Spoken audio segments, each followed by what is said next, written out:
For years, people were told the West was defending free speech, that governments only targeted criminals, only extremists, only dangerous people.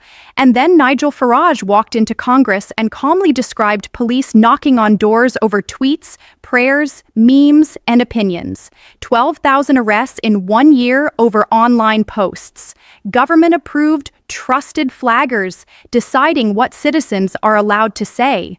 And the moment Congress realized even the phrase, "take back our country," could be labeled hate speech, the entire hearing changed.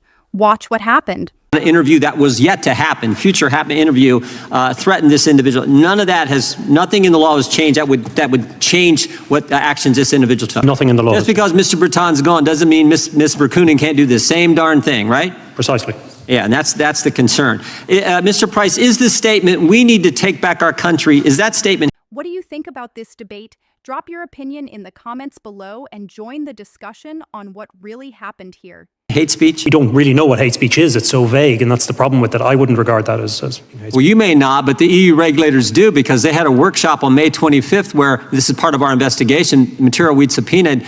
They gave us this information. They said it is hate speech. It's a concern, right? Yes, sir. And it could be made by an American and be termed hate speech, and there could be some ramifications for Americans' First Amendment liberties. Is that accurate? Okay, Mr. Price, what's a trusted flagger? A trusted flagger is an NGO or a private organization that's recognized under the DSA, and if they identify or a complaint has been made... Wait. Recognized by who? Oh, the terms of the DSA. Oh, and the national regulators and the commission as well as illegal content. The companies have to give priority to removing that content. They can allow on their platform and what they can't, right?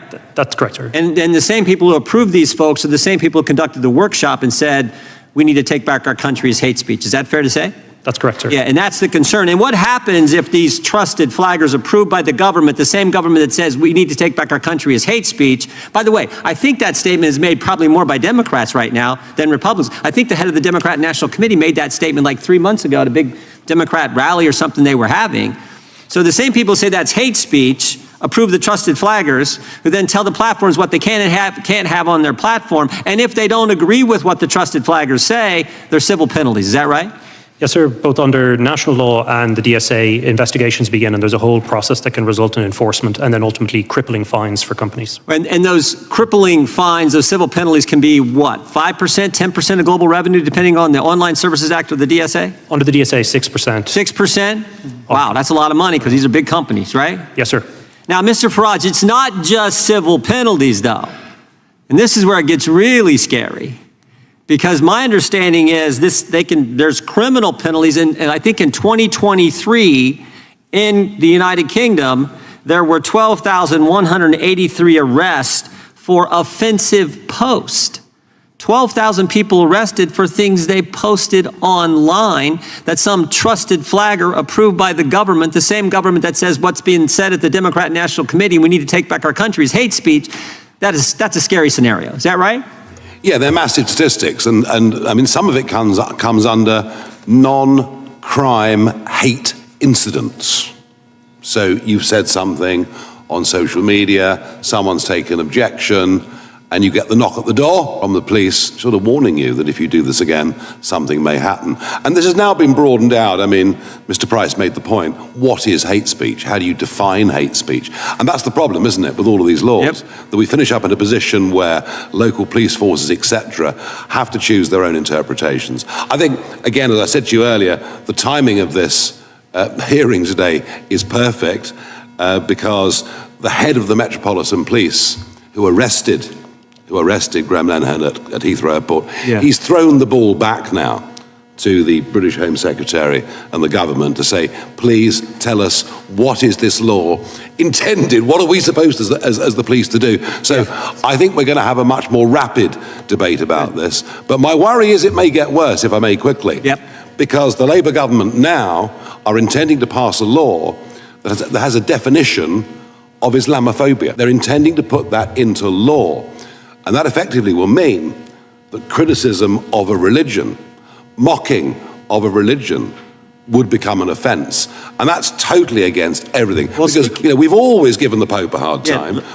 Nigel Farage just walked into Congress and described a free speech nightmare that sounded less like a Western democracy and more like a government surveillance state.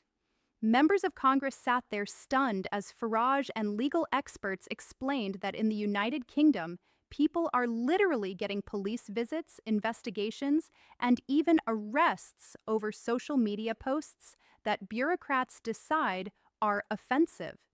And the scariest part is that nobody can even clearly define what hate speech actually means anymore.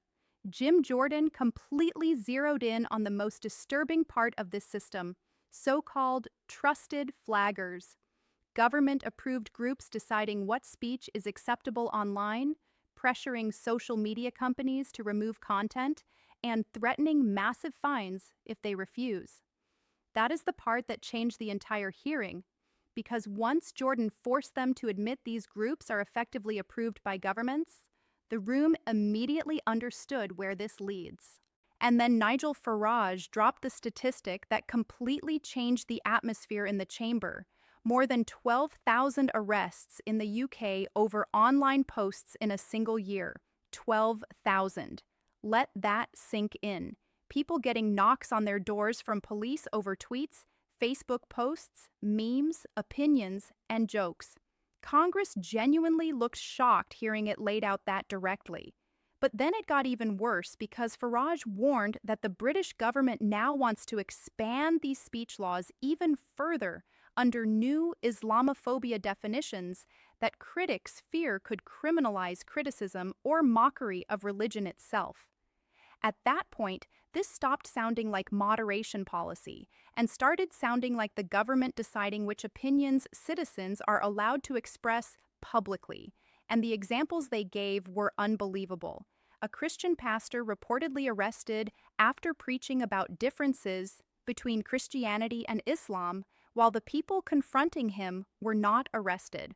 Silent prayer near abortion clinics, potentially triggering police intervention if somebody claims psychological harm. Even Farage himself sounded alarmed at how vague and expandable these laws have become. The most important moment of the hearing was when they admitted the core problem directly. Nobody can clearly define hate speech anymore. And once laws become vague enough, enforcement becomes political.